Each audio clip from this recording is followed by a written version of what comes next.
సాధారణంగా ఒకే నియోజకవర్గం నేతల మధ్య జగడాలు మొదలడం చూస్తుంటాం. అధికార పార్టీ అయినా ప్రతిపక్ష పార్టీ అయినా అంతర్గత కుమ్ములాటలు కూడా సహజమే. కానీ ఇక్కడ పరిస్థితి డిఫరెంట్. వాళ్ళదో నియోజకవర్గం, వీళ్ళదొక నియోజకవర్గం అయినా సరే ఆ అధికార పార్టీ నేతల మధ్య అగ్గి రాజుకుంది. రాజకీయపరమైన గొడవలేమైనా ఉన్నాయా అంటే అదేం లేదు. అయినా సరే ఒకరి మీద ఒకరు ఎత్తులకి పై ఎత్తులు వేసుకోవటం ఆసక్తి రేపుతోంది. ఇంతకీ ఎవరు వాళ్ళు, ఎక్కడ జరుగుతోంది, ఎందుకు జరుగుతోందో తెలుసా?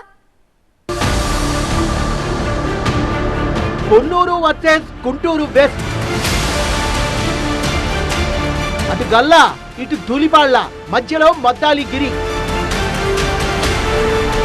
అధికార పార్టీ నేతల మధ్య రియల్ ఫైట్. పొన్నూరు గుంటూరు పశ్చిమ నియోజకవర్గాలకు సంబంధించి అధికార పార్టీ నాయకుల మధ్య రియల్ ఎస్టేట్ ఫైట్ జరుగుతోంది. భూమికి సంబంధించి మొదలైన జగడం అంతకంతకు ముదురుతోంది. ఎవరికి వారు ఆ ల్యాండ్ ని దక్కించుకునేందుకు ఎత్తుకు పై ఎత్తులు వేస్తుండటంతో భూ వివాదం కాస్త రాజకీయ చదరంగంలా మారిపోయింది. రెండు నియోజకవర్గాలు, జూనియర్లు, సీనియర్లు ఇలా అందరూ పరస్పరం ఒకరిపై ఒకరు సాగిస్తున్న ఈ పోరాటంలో ఎవరు గెలుస్తారన్నదే ఆసక్తి రేపుతోంది. ఎవరికి సపోర్ట్ చేయాలో తెలియక లోకల్ తెలుగు తమ్ముళ్లు, కార్యకర్తలు తలలు పట్టుకుంటున్న పరిస్థితి.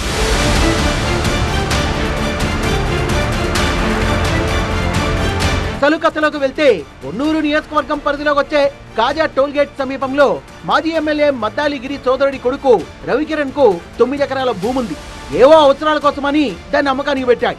ఈ విషయం తెలుసుకున్న వ్యాపారి టీడీపీ కార్యకర్త నరేష్ కొనుగోలు చేసేందుకని ముందుకొచ్చాడు. అయితే అడ్వాన్స్ తీసుకుని అగ్రిమెంట్ చేసుకునేందుకు రవికిరణ్ నిరాకరించాడు. తనకు చాలా అత్యవసరమని, పూర్తి సొమ్ము చెల్లించి త్వరగా రిజిస్ట్రేషన్ చేయించుకోవాలని కోరాడు. దీనికి కూడా ఒప్పుకున్న నరేష్ డబ్బుల్ని సిద్ధం చేసుకున్నాడు. ఆ భూమి కొనుగోలు చేసి అక్కడ ఒక రియల్ ఎస్టేట్ వెంచర్ వేయాలనుకుంటున్నట్టు అంతకు ముందే తన గురువుగా భావించే లోకల్ ఎమ్మెల్యే ధూళిపాళ్ల నరేంద్ర కూడా చెప్పారు. డబ్బు సిద్ధం చేసుకుని భూమి రిజిస్ట్రేషన్ కోసం వెళ్లిన నరేష్ కు పెద్ద షాక్ తగిలింది. భూమిని డెవలప్మెంట్ పర్పస్ లో మరొకరికి అగ్రిమెంట్ చేసినట్టు చల్లగా చెప్పాడు రవికిరణ్. దీంతో తీవ్ర ఆగ్రహానికి గురైన నరేష్ అప్పు చేసి మరీ మొత్తం డబ్బు చెల్లించేందుకు సిద్ధమైతే మరొకరికి ఎలా ఇస్తావంటూ నిలదీశాడు. అయితే తన బాబాయ్ మాజీ ఎమ్మెల్యే మద్దాలిగిరి ఆ భూమిని గుంటూరు పశ్చిమ ఎమ్మెల్యే గల్లా మాధవి భర్త భ్రమర రియల్ ఎస్టేట్ వెంచర్స్ అధినేత రామచంద్రరావుకి ఇచ్చారని చెప్పాడు రవికిరణ్. దీంతో ఈ అంశాన్ని ఎమ్మెల్యే నరేంద్ర దృష్టికి తీసుకెళ్లాడు నరేష్. తెరువు సొంత పార్టీ వాళ్లే కావడంతో తల్లి బిడ్డ న్యాయం అన్నట్టుగా తగువ దించే ప్రయత్నం చేశారు ఎమ్మెల్యే ధూళిపాళ్ల. ఈ క్రమంలోనే రకరకాల ఒప్పందాల ఆఫర్లు ముందరకొచ్చాయి. పెట్టుబడి ఒకరిది, బ్రాండ్ ఒకరిది అంటూ ఒక ఆఫర్, పెట్టుబడిలో చెరో సగం, లాభాల్లో షేరింగ్ అంటూ మరో ఆఫర్. ఇలా ఒప్పంద ప్రయత్నాలు జరిగినా అవేవీ కుదరలేదు. చివరికి రియల్ ఎస్టేట్ వెంచర్ కాస్త వివాదంలోకి వెళ్ళిపోయింది.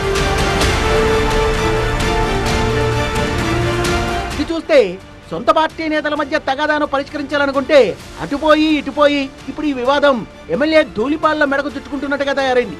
ధూళిపాళ్ల నరేంద్ర అక్రమాలకు పాల్పడుతున్నారంటూ సోషల్ మీడియాలో ప్రచారం మొదలుపెట్టారు ప్రత్యర్థులు. దీంతో మీడియా ముందుకొచ్చి నరేష్ అసలు విషయం చెప్పుకోవాల్సి వచ్చింది. గల్లా అనుచరులే తమను ఇబ్బంది పెట్టారని ఆరోపించాడు. ఇరు వర్గాల మధ్య సోషల్ మీడియా వేదికగా వార్ మొదలైంది. విలువైన ఈ భూమిలో వెంచర్ వేయడానికి ఎవరికి వాళ్లే ప్రయత్నిస్తుండటంతో వివాదం మరింతగా ముదిరిపోయింది. ఇద్దరు అధికార పార్టీ నేతలే కావడంతో ఈ అంశంలో జోక్యం చేసుకునేందుకు ఎవ్వరూ ముందుకు రావడం లేదు. అయితే ఇష్యూ పార్టీకి ఇబ్బందిగా మారుతుందని తెలుగు తమ్ముళ్లు వాపోతున్నారు. ధూళిపాళ్ల గల్లా మధ్య రాజుకున్న ఈ వివాదం ఏ మలుపు తిరుగుతుందో అన్న ఆసక్తి ఏర్పడింది. ఇప్పుడు టీడీపీలో గెలిచి వైసీపీలోకి వెళ్లిన మద్దాలిగిరికి ఈ భూమితో సంబంధం ఉండడంతో ఎవరికి వారు వైసీపీకి వత్తాసు పలుకుతున్నారంటూ పరస్పరం విమర్శలు చేసుకుంటున్నారు. అధిష్టానం కలగజేసుకుంటే తప్ప ఈ వ్యవహారం సద్దుమణిగేలా కనిపించడం లేదు. మరి హైకమాండ్ పెద్దలు గమనిస్తున్నారో లేదో, విషయం తమ దాకా వస్తే ఎలాంటి యాక్షన్ తీసుకుంటారో అన్నదే ఇప్పుడు చర్చనీయాంశంగా మారింది.